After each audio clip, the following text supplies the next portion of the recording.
Narito na nga ang ating latest update tungkol mismo kay Donnie Pangilinan at Bel Mariano na ngayon nga ay nagtitrending na dahil 2 araw nga mismo ang magiging event na inaabangan nga itong si Bel.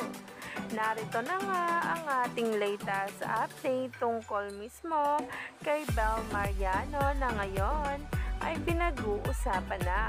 Kung maalala ninyo ay nagpunta ng Singapore si Bel para sa isang brand endorsement at ito na naman ang kanyang gagawin dito sa Pinas. Narito ang post.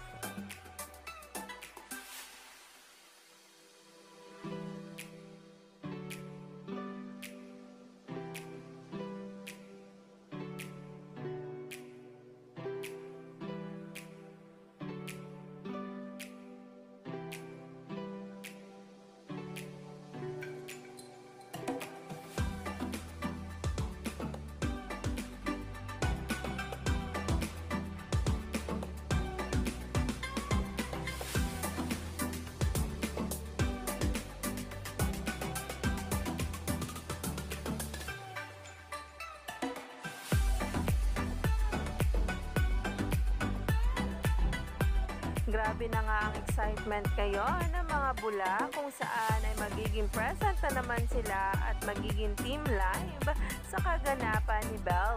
Alam naman natin na talaga nga namang trending araw-araw ang Don Bel. Pero iba pa rin nga talaga kapag nga mayroon silang solong ganap at talaga nga namang pinupuri nga talaga sila ngayon dahil sa kanilang teleserye na kaabang-abang tuwing gabi.